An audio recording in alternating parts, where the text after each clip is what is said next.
matin, j'ai beaucoup prié que le Seigneur nous aide à nous placer devant le trône. C'est pas chose facile. Comme Luc l'a dit, en semaine, on a plein de choses, n'est-ce pas? On est tellement pris par tout ce que, nos responsabilités, tout ce qui est à faire. Et quelquefois, il est difficile de nous placer devant le trône, devant la présence de Dieu. Et pourtant, c'est essentiel. Et ce chapitre nous y conduit. Et bien que ce soit le cas pour chacun d'entre nous ce matin. Vous avez peut-être vu que ce premier verset du chapitre 4 nous introduit la scène, en fait, des chapitres 4 et 5. Puisqu'il est dit, après cela, je regardais, voici une porte était ouverte dans le ciel. La première voix que j'avais entendue me parlait avec la force d'une trompette, dit alors, monte ici et je te ferai voir ce qui doit arriver par la suite. Vous savez, les chapitres 4 et 5 ne sont pas simplement un prélude à la tribulation mondiale qui doit venir, au jugement de Dieu qui doit venir sur la terre. Mais ces deux chapitres soulignent le droit souverain de Dieu de juger la terre. Et ça, c'est capital. Si on manque ça, on a tout manqué. Quel droit Dieu a-t-il de juger la terre, comme un jour il va le faire? Il est parlé du ciel, une porte était ouverte dans le ciel, alors c'est clair, le ciel, c'est pas l'atmosphère qui entoure la terre, ce n'est pas le ciel avec 6 milliards d'étoiles. Ici, le ciel se réfère à ce qui est au-delà de l'œil humain, au-delà des télescopes. Nous sommes ici, comme on le dit, dans le 3e ciel, c'est-à-dire dans la présence même de Dieu. Ce matin, je vais poser plusieurs questions auxquelles nous pourrons répondre. Tout d'abord, première question, il est dit la première voix. Qui est-elle? La première voix que j'avais entendue me parler. Ben, vous allez au chapitre 1er, verset 10, et vous le voyez. C'est la personne de Jésus-Christ, qui nous a tant aimés, qui a donné sa vie pour nous, et qui parle à l'apôtre Jean. Et qui lui dit, monte ici, et je te ferai voir ce qui doit arriver par la suite, littéralement après ces choses-là. Est-ce que cette expression vous rappelle quelque chose? Après ces choses-là. Oui, c'est tellement important d'être attentif au texte. J'ai pris beaucoup de temps pendant des semaines de relire ce texte. Si on lit rapidement, souvent on n'a pas le temps le matin, on sait ce que c'est, on lit rapidement, mais c'est une bénédiction, mais qu'il est important de lire en profondeur, de laisser la parole nous imprégner. Et alors on découvre des centaines de milliers de choses qu'on n'avait pas vues auparavant, et c'est important. Eh bien, cette expression « après ces choses » nous rappelle ce qui est dit au chapitre 1er, verset 19, où là, nous croyons, vous savez, le plan du livre, et c'est important, autrement on nage en plein, ça n'a aucun sens. On a besoin de voir comment ce livre se déroule. Et rappelez-vous, chapitre 1er, verset 19, Jésus dit à Jean, écris donc, premièrement, les choses que tu as vues. Que vient de voir Jean au chapitre 1er? Vous vous rappelez? Puisqu'à la fin du chapitre 1er, Jésus dit à Jean, écris les choses que tu as vues. Qu'est-ce qu'il a vu? Le grand thème du premier chapitre, qu'est-ce que c'est? Voilà, Jésus-Christ glorifié. C'est pas le Jésus-Christ qu'il a connu quand il était disciple. Parce que là, en voyant sa gloire, il est tombé à ses pieds comme mort. On ne peut pas se rendre compte d'être face au Dieu Tout-Puissant, au Fils de Dieu qui a donné sa vie pour nous. Il tombe à ses pieds comme mort. Et c'est une révélation extraordinaire. Et Jésus lui dit, écris les choses que tu as vues, cette révélation, afin que nous aussi, nous soyons saisis de cette sainte crainte pour le Seigneur. Jésus n'est pas un copain. On ne fait pas comme on veut. Et puis, Jésus lui dit, écris les choses qui sont, celles qui sont. Et ça nous amène au chapitre 2 et 3, c'est-à-dire le temps de l'Église. Et Jésus ajoute, écris celles qui doivent arriver après ces choses-là. après ces choses-là. Et là, on peut penser qu'à partir du chapitre 4, on est dans le futur. On a fini le temps de l'Église. On est dans quelque chose d'autre maintenant. C'est-à-dire tout ce qui va arriver du chapitre 4 jusqu'à la fin du livre de l'Apocalypse. Et voyez donc, c'est important, puisque au verset 1er, il est dit, littéralement, à 2 reprises, après ces choses-là, au début et à la fin du verset 1er. Et si on est attentif, mais seulement si on l'est, on réalise, ah oui, ça fait partie du plan qui nous était indiqué. Donc on n'est plus dans le temps de l'Église. Mais si on lit rapidement, on passe à travers et c'est dommage. Donc l'importance d'une interprétation basée sur le texte, parce que toute l'Écriture est inspirée de Dieu et le souffle de Dieu, non seulement les pensées, mais les mots eux-mêmes. Donc c'est important d'être attentif, pour une lecture attentive de la parole de Dieu. Et donc dans ce premier verset du chapitre 4, à 2 reprises, il est dit « après ces choses ». Exactement en grec, les mêmes termes. Après ces choses.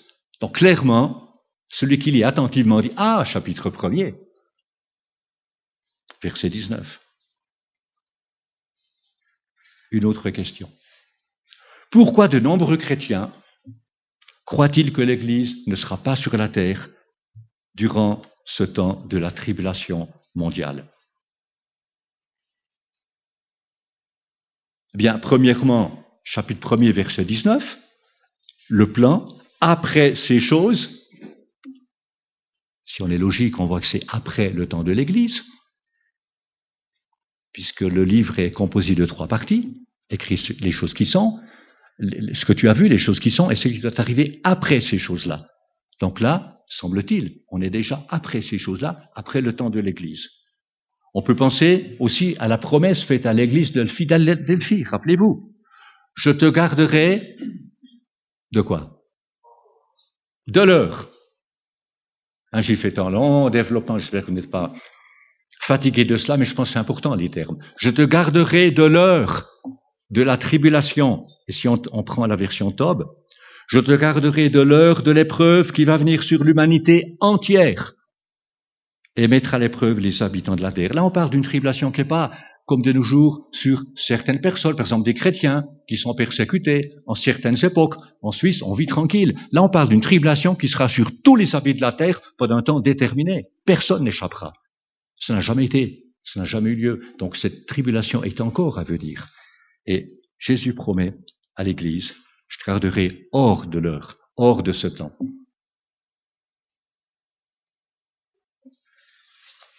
Et puis le terme Église, ecclésia, qui apparaît 19 fois dans les 3 premiers chapitres. Chose étonnante, si vous regardez attentivement, même dans vos textes français, eh bien, il est absent à partir du chapitre 4 et vous ne le trouvez qu'à la fin du chapitre 22. Chose étonnante, c'est quand même bizarre, non? Me semble-t-il.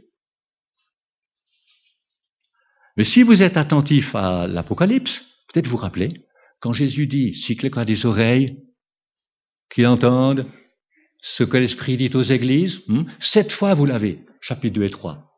Et peut-être vous vous souvenez, ah oui, je me souviens avoir lu au chapitre 13 et au verset 9, il y a la même expression. Est-ce que l'Église alors est quand même dans la tribulation? Alors si vous regardez chapitre 13, verset 9, ben vous avez la réponse. Si quelqu'un a des oreilles, qu'il entende, point. C'est pas un oubli dans votre Bible, c'est comme ça. On doit comme se poser la question, pourquoi? Si l'Église était sur terre, on peut penser que ce serait mentionné, le terme Église. Puisque là, on est en plein dans un gouvernement mondial de l'Antéchrist qui va régner sur le monde entier. Ce serait une dictature la pire. Donc on pourrait penser, si l'Église était sur terre, qu'il y aurait ce bon encouragement qui en a tant besoin. Alors c'est vrai, le Seigneur aurait pu nous donner un verset à ce sujet qui enlève toute ambiguïté, ce serait tellement plus simple. Mais il préfère nous donner des indices pour que nous examinions les Écritures et qu'ainsi nous puissions grandir. Ça vient d'un Dieu très sage. Dieu ne dit pas tout, Dieu nous donne des indices ici et là. Et c'est ça qui est beau. Et peu à peu, on découvre le plan de Dieu.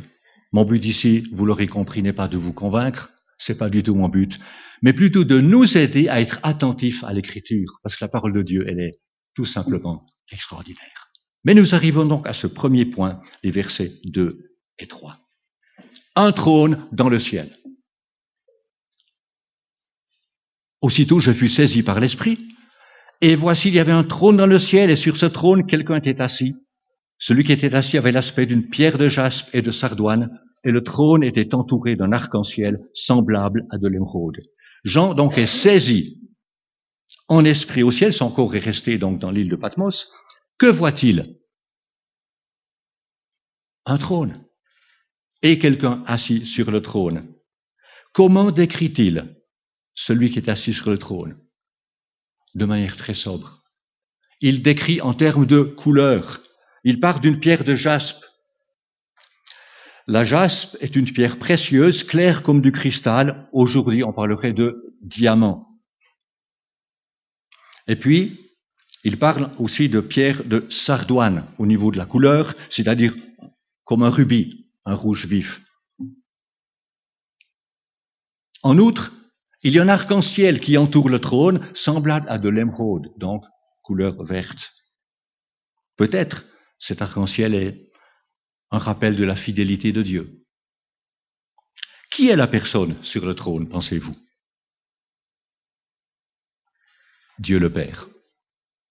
Dieu le Père. Il est distinct du Fils, que l'on trouvera au chapitre 5, et dans d'autres chapitres, et du Saint-Esprit qui est au verset 5.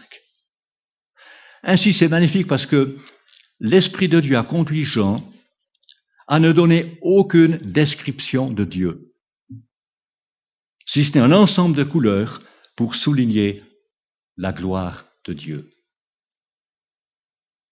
Je pense à la Nouvelle Jérusalem, vous voyez cette ville extraordinaire que le Seigneur prépare pour tous les siens. Regardez au chapitre 21 et les versets 10 et 11. Eh bien, la Nouvelle Jérusalem, quelle ville ce sera? Eh bien, elle est décrite comme rayonnant de la gloire de Dieu. Nous lisons au chapitre 21, les versets 10 et 11.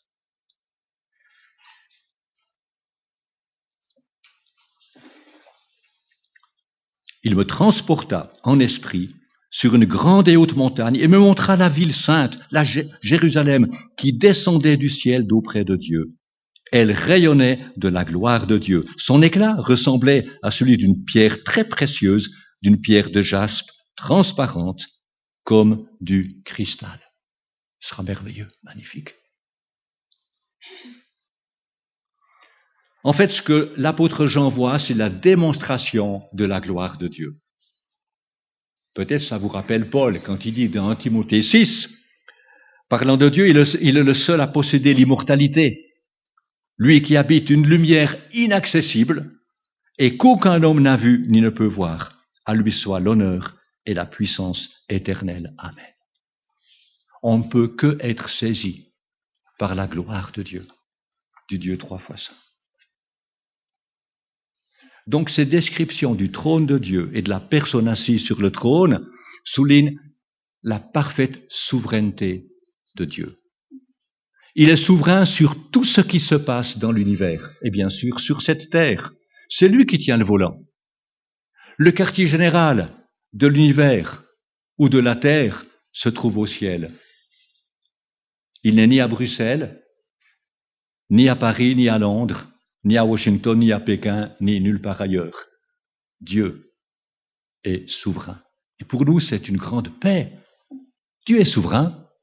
Dieu permet le mal jusqu'à un certain point. Il est entièrement souverain. Nous n'avons pas besoin d'avoir peur de l'avenir ou du lendemain.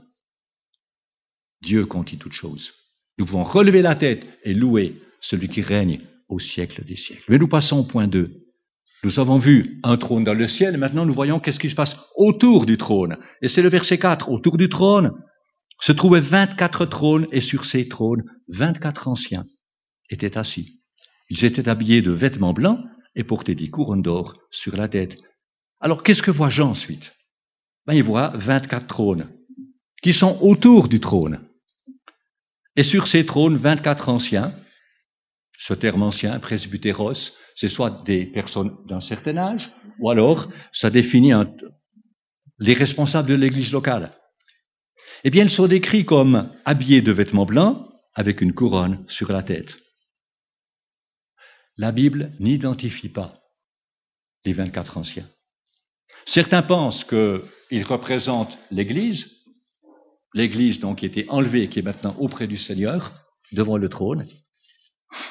D'autres pensent qu'il s'agit d'anges.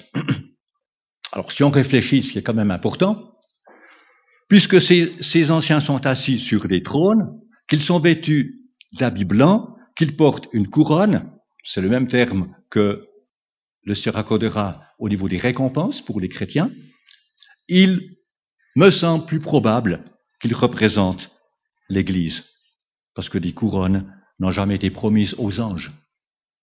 Le trône indique que nous régnerons avec Christ, c'est ce que le Seigneur a dit. Nous régnerons avec lui. Le Seigneur promet aux siens qu'ils seront vêtus de blanc. Rappelez-vous la promesse de Jésus à l'église de Sardes. Il y a parmi vous quelques personnes fidèles. Elles marcheront avec moi en vêtues de blanc, car elles sont dignes. Chapitre 19 aussi, quand le Seigneur revient avec l'église, l'église est habillée de vêtements blancs. Et puis enfin, les couronnes, représentent les récompenses que le Seigneur a promises à ceux qui auront été fidèles. Rappelez-vous la promesse à l'église de Smyrne, sois fidèle jusqu'à la mort et je te donnerai la couronne de vie. Donc, peut-être, nous avons là les représentants de l'église. Et ensuite, au verset 5, qu'est-ce qu'il y a? Des éclairs, des voix, des tonnerres. Du trône sortaient des éclairs, des voix et des coups de tonnerre.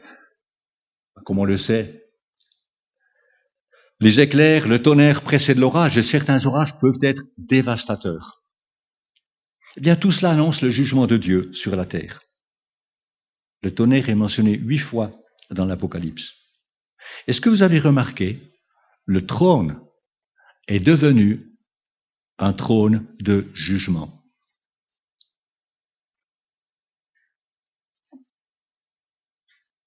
Mais attention, pour une courte période. Ça me rappelle John Alexander, beaucoup, je pense, l'ont connu. J'ai le privilège de l'accompagner à Genève quand il enseignait l'Apocalypse. Il connaissait si bien l'Apocalypse. Et je l'accompagnais à la Société évangélique de Genève. Et il aimait beaucoup insister sur cette période de la tribulation qui est hyper sévère, mais qui est très courte. Il disait, voyez, maintenant l'Église, ça fait déjà 2000 ans qu'elle est sur terre. C'est long, 2000 ans. La tribulation sera 7 ans, pas plus. Il n'y aura pas un jour de plus. Et ensuite, le règne de Christ sur terre, 1000 ans. Et ensuite, ce règne débouche sur ce qui est permanent, nouveau ciel, nouvelle terre, pour toute l'éternité. Donc, vous voyez, c'est très court. Le jugement de Dieu est très court, mais il doit être là. Et Jean ajoute que devant lui brûlent 7 lampes ardentes qui sont les 7 esprits de Dieu. C'est-à-dire le Saint-Esprit dans toute sa plénitude, comme on l'a dans Ésaïe 11.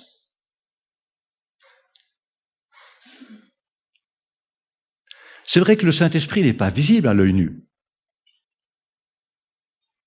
Comment Jean a-t-il vu que c'était l'Esprit de Dieu? Eh bien, c'est à cause des 7 lampes qui brûlaient. Et c'est pour ça, souvent, le Saint-Esprit apparaît sous une forme visible. Rappelez-vous lors du baptême de Jésus. Le Saint-Esprit est descendu comme une colombe. À la Pentecôte, c'était des langues de feu.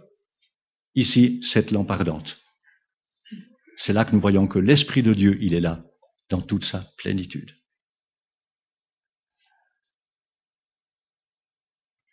J'ajoute, devant le trône, il y a aussi comme une mer de verre qui est la transparence du cristal. Je pense à cette mer de verre qui devait refléter toutes les couleurs du trône. Ça devait être magnifique. Ça devait être magnifique. Alors, que signifie cette mer? Vous avez une réponse? Le mieux qu'on puisse dire, c'est que la Bible ne donne aucune explication. Et nous ne savons pas. Quand nous serons là-haut, nous verrons et nous comprendrons. Il faut se garder de vouloir tout interpréter, parce qu'on s'égare. Là où la Bible dit quelque chose, on peut le dire. Là où elle ne dit rien, il faut être très prudent.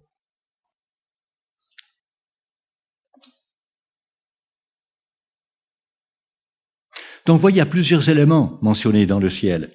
Mais tout converge vers une seule chose, le trône de Dieu. Et c'est bien ça qui importe. Dans ce chapitre, le trône de Dieu est mentionné 10 fois. On verra dans le chapitre suivant, l'agneau et la multitude d'anges le seront mentionnés. Et ce matin, le Seigneur voudrait que nos regards soient tournés vers le trône, celui qui vit au ciel des siècles. Regardez au-delà de nos soucis, de nos problèmes. Peut-être vous avez besoin d'un travail, vous avez besoin de finances, il y a des problèmes de maladie. On peut vite être pris par 1001 soucis et on ne voit plus le trône. On peut vivre des semaines, des mois, on peut tomber dans la dépression, on ne voit même plus le trône. Et Dieu voudrait que nous soyons transportés dans la présence même de Dieu et qu'on puisse voir les événements ici-bas dans la perspective divine. Dieu est souverain, Dieu règne. Nos vies sont dans sa main si vous lui avez confié sa vie, votre vie. Mais nous passons au point 3. On a vu premièrement un trône dans le ciel, deuxièmement autour du trône et maintenant au milieu et autour du trône à partir du milieu du verset 6. Au milieu et autour du trône se tiennent 4 êtres vivants, couverts d'yeux, devant et derrière. Le premier être vivant ressemble à un lion, le deuxième à un taureau, le troisième a le visage d'un homme, et le quatrième ressemble à un aigle en plein vol. Les 4 êtres vivants ont chacun 6 ailes, et ils sont couverts d'yeux tout autour et à l'intérieur. Là, on entre vraiment dans quelque chose de difficile. Les 4 êtres vivants sont décrits comme couverts d'yeux, ayant 6 ailes, et chaque être vivant a un aspect particulier. Soit celui d'un lion, ou d'un taureau, ou d'un homme, ou encore d'un aigle qui vole. Alors, qui sont-ils? Qui sont-ils? Ils ne sont pas des anges. Car les anges, comme le nom l'indique, le nom hébreu Malakim, sont des messagers. Rappelez-vous, chapitre 1er de l'Hébreu, Hébreu 1,14, les anges ne sont-ils pas des esprits envoyés au service de ceux qui doivent hériter du salut? Les anges sont au service de tous ceux qui doivent hériter du salut. Peut-être chacun un ange gardien, c'est possible. Je crois que Dieu nous protège déjà avant notre conversion. C'est une chose extraordinaire. Mais eux ne sont pas appelés anges. Alors, vous savez certainement que l'Écriture mentionne l'existence de chérubins et de séraphins, qui forment en fait une classe à part, la plus élevée parmi les anges. Les chérubins, vous vous rappelez? Où est-ce qu'on les trouve? Tout au début de l'histoire. Voilà, sitôt qu'Adam et Ève ont péché, Dieu a placé un chérubin à l'entrée du jardin d'Éden pour que l'homme ne puisse pas retourner et prendre le fruit de l'arbre de vie. Combien l'homme voudrait aujourd'hui, prendre de l'arbre de vie et vivre éternellement. Et Dieu dit non. Une vie de péché, une vie imparfaite, on ne peut pas la vivre éternellement. Dieu a des plans bien meilleurs. Et puis, on retrouve les chérubins sur l'arche de l'Alliance, dans l'Exode. Dans la vision d'Ézéchiel, chapitre 1 et chapitre 10. Alors les chérubins ont chacun 4 faces. Chaque chérubin a 4 faces. Face d'un homme, d'un lion, d'un taureau et d'un aigle. Et chacun a 4 ailes. Que font les chérubins? Et ça, c'est important. Ils sont les proclamateurs, les protecteurs de la présence glorieuse de Dieu, de sa souveraineté et de sa sainteté. Donc je crois que là, on a un enseignement très important, que le péché et le paradis sont incompatibles. On ne peut pas, tel qu'on est, entrer dans la présence de Dieu. L'homme pécheur ne peut pas s'approcher de Dieu sans être revêtu de la justice même de Dieu. Et comment qu'on peut obtenir cette justice? La scène nous le rappelle à nouveau ce matin. c'est en recevant celui qui a payé pour nos péchés. Un seul être humain a payé pour les péchés de l'homme. Il n'y a pas une religion qui sauve. Il y a une personne, le Fils de Dieu, qui a donné sa vie, lui étant parfait. L'agneau de Dieu, il a donné sa vie. Eh bien, quand on le reçoit dans son cœur, on reçoit la justice de Dieu. Alors on peut s'approcher de Dieu. Pensons aux séraphins. Ce terme qui vient de l'hébreu saraph, brûler, littéralement ceux qui brûlent, c'est-à-dire ils ont un tel zèle ardent pour le Seigneur, ils brûlent pour le Seigneur. Oh, si Dieu nous donnait un cœur pareil, brûler pour le Seigneur. Les séraphins ont 6 ailes, dont 2 avec lesquelles ils se voilent la face. Et ça, c'est assez extraordinaire, parce que même les séraphins ne peuvent contempler directement la vision de la gloire de Dieu. Je ne sais pas si on se rend compte, on n'a aucune idée. Les séraphins, qui sont saints, qui n'ont jamais péché, ne peuvent pas voir Dieu directement. On ne peut pas se rendre compte. On n'a aucune idée de qui est Dieu, de sa toute-puissance, de sa grandeur, de sa sainteté. Et que font les séraphins? Ils proclament la sainteté absolue de Dieu. Et vous lisez sur les séraphins, bien sûr, la révélation qu'a eue Ésaïe. Vous vous rappelez, au chapitre 6. Quand il a eu la vision du Dieu céleste, au chapitre 6 d'Ésaïe. Et la leçon, là aussi, quant aux séraphins, c'est que l'homme a besoin d'être purifié par le sang de l'agneau avant de pouvoir se tenir devant Dieu et de le servir. On ne peut pas le servir comme ça simplement. Besoin d'être purifié. Revenons à nos 4 êtres vivants, si vous le permettez. Qui sont-ils? Il y a des ressemblances avec les chérubins, mais aussi des différences. Peut-être sont-ils des séraphins, puisqu'ils ont également 6 ailes, et tous 2 proclament la sainteté de Dieu. Saint, saint, saint est le Seigneur Dieu. Peut-être sont-ils des séraphins. Mais ce qu'on peut dire, c'est que ces 4 êtres vivants sont les gardiens du trône de Dieu. Peut-être, vous aurez remarqué qu'il y a un parallèle entre les 4 êtres vivants et la façon dont Christ est présenté dans les évangiles. Puisque dans Matthieu, Christ est présenté semblable à un lion. Il est roi. Dans Marc, Christ est semblable à un taureau, une bête de somme, c'est-à-dire, il est serviteur. Dans Luc, Christ est semblable à un homme. Il est le Fils de l'homme. Il s'est fait pleinement homme pour nous sauver. Et dans Jean, il est semblable à un aigle, c'est-à-dire l'aigle, le ciel. Eh bien, il est le Fils de Dieu, c'est-à-dire il est pleinement Dieu. Donc, Jésus-Christ, unique, pleinement Dieu, pleinement homme. Pour ça qu'il peut nous juger. Mais nous arrivons au dernier point. Peut-être c'est le point essentiel. L'activité première des créatures devant le trône, à partir du milieu du verset 8. Parlant des êtres vivants, ils ne cessent de dire jour et nuit, Saint, Saint, Saint est le Seigneur Dieu, le Tout-Puissant, celui qui était, qui est et qui vient.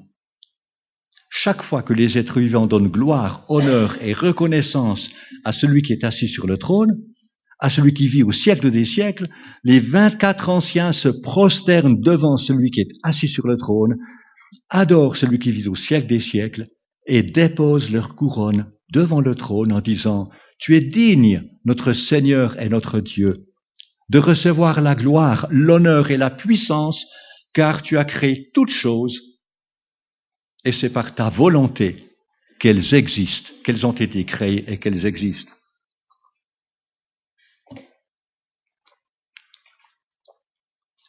Nous arrivons ici à ce qui manque peut-être tellement dans ma vie, dans la vie de beaucoup de chrétiens, dans la vie de beaucoup d'églises, c'est quoi? C'est l'adoration. Admettons-le, si on n'a même pas le temps, ou on n'a pas envie, on est trop pris par 1000 et un soucis. Préoccupations, activités, des programmes chargés. Où est le temps d'adorer? Où est le temps d'être devant le trône? Et pourtant, c'est là que tout commence. On voit les 4 êtres vivants tout d'abord qui adorent Dieu pour ce qu'il est, pour qui est Dieu. Parce qu'il est saint, comme il crie, Saint, Saint, Saint est le Seigneur Dieu.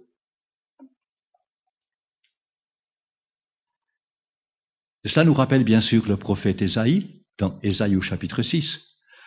Lorsqu'il a vu l'Éternel dans une vision, et chose quand même surprenante, Ésaïe était un homme intègre, il était homme de Dieu, il était prophète du Dieu vivant. Eh bien,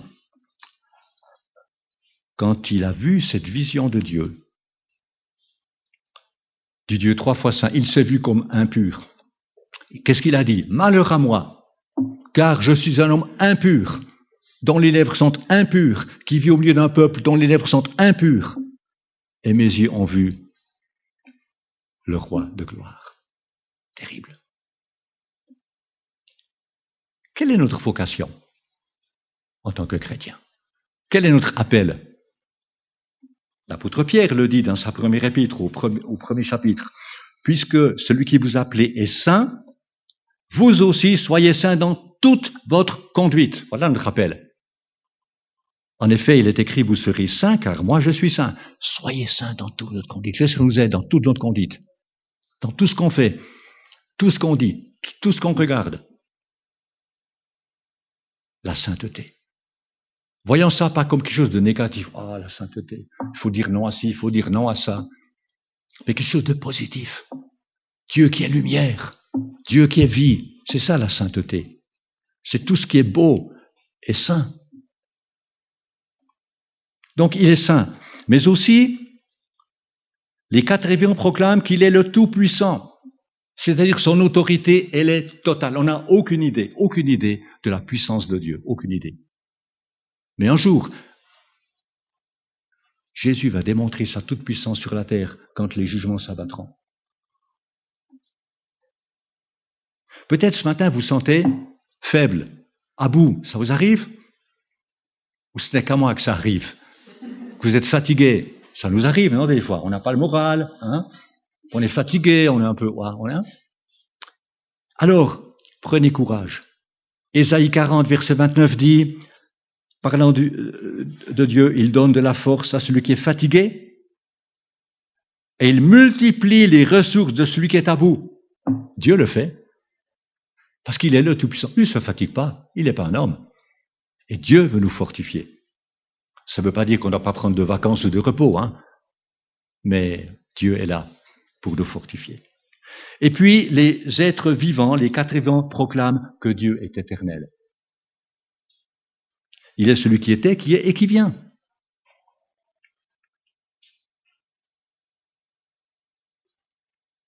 Vous savez, Dieu désire tellement que nous soyons saisis, pas seulement ce matin, mais tous les jours de notre vie, par la grandeur de Dieu. Ce Dieu 3 fois saint, ce Dieu qui est tout-puissant, ce Dieu qui est éternel et qui revient. Est-ce que vous réjouissez de ce que Dieu vient pour juger la terre? Ou pas? Oui et non. Alors écoutez le psalmiste. Regardez dans votre Bible, le psaume 96. On peut se réjouir. Tout ce que Dieu fait, c'est bien. Même si on ne comprend pas. Psaume 96, versets 11 à 13. Lisons-le ensemble.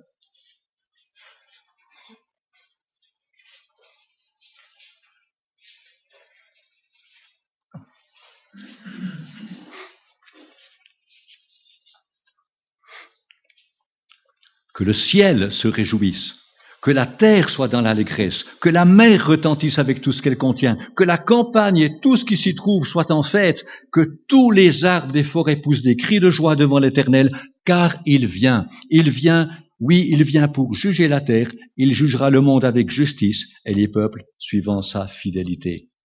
Alors, chers amis, la création tout entière fleurira, elle éclatera de joie, car elle sera enfin libérée de l'esclavage, de la corruption. Vous lisez dans Romains 8, et là vous avez tous les détails. Oui, le Seigneur revient pour juger la terre et établir son royaume de paix et de justice. Je crois que ces 4 êtres vivants nous donnent une leçon de vie, croyez-vous pas? Comment est-ce qu'on devait vivre déjà ici-bas? Contempler la face du Tout-Puissant, l'adorer, savoir qu'il est souverain. On peut être dans la paix, une paix parfaite, quelles que soient les circonstances. C'est facile à dire, mais on est encore humain, donc c'est plus difficile à vivre. Mais le Seigneur veut nous y aider. Donc on a vu que les 4 êtres vivants adorent Dieu pour ce qu'il est, mais les 24 anciens adorent Dieu en priorité pour ce qu'il a fait. Grande différence. Il est le créateur souverain de l'univers. Et ils disent, tu es digne, notre Seigneur et notre Dieu, de recevoir la gloire, l'honneur et la puissance. Et pour quelle raison? Car toi, tu as créé toutes choses. Il est le créateur, il est souverain sur sa création, malgré ce que disent les évolutionnistes ou Darwin. Il est le créateur, donc il est souverain sur sa création. Il est souverain sur nos vies. Et c'est à cause de ta volonté qu'elles ont été créées et qu'elles existent. Dieu a créé cette terre. Dieu a créé tout ce qui s'y trouve parce que ça faisait partie de son plan et de son but. Et le Seigneur vous a créé. Il aurait pu vous oublier, mais il vous a créé parce qu'il vous aime. Et vous faites partie de son plan, lequel est parfait. Pourquoi pensez-vous que Dieu vous a créé, a permis que vous soyez sur cette terre? Eh bien, tout simplement parce qu'il vous aime. Parce qu'il vous aime personnellement et il désire que vous ayez une relation personnelle avec lui. Ça, c'est unique.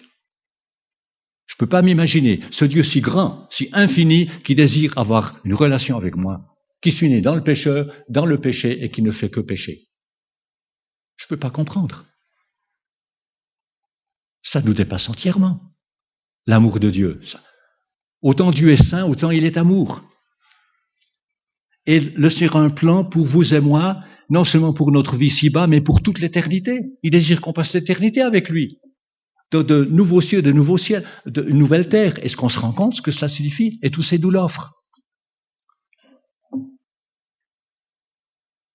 Comme le dit l'apôtre Jean, qui a écrit donc l'Apocalypse, il le dit dans son évangile, car Dieu a tant aimé le monde qu'il a donné son Fils unique, afin que quiconque croit en lui ne périsse pas, mais qu'il ait la vie éternelle.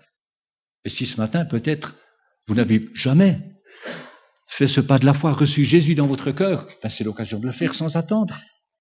Jésus dit dans l'Apocalypse au chapitre 3, « Voici, je me tiens à la porte et je frappe. Si quelqu'un entend ma voix et ouvre la porte, qu'est-ce qu'il fera? J'entrerai chez lui. Je souperai avec lui et lui avec moi. Il va entrer dans votre vie, y apporter pardon et vie éternelle. C'est le plus grand cadeau que Dieu vous fait. Ne le refusez pas.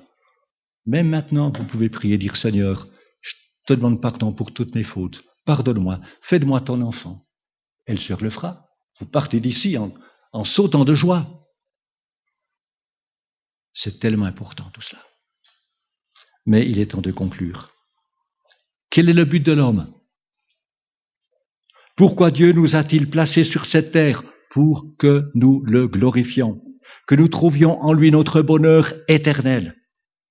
Et je termine par ce que dit David dans le psaume 16, un passage magnifique. Tu me fais connaître le sentier de la vie, d'abondante joie dans ta présence, un bonheur éternel à ta droite. La joie, le bonheur, ne se trouve pas ici-bas, dans ce que la société peut offrir. Elle se trouve auprès de Dieu, qui nous offre la vraie joie, le vrai bonheur. Eh bien, que le Seigneur nous fasse la grâce de ne pas attendre d'être au ciel pour le glorifier, mais que chaque jour nous puissions le glorifier.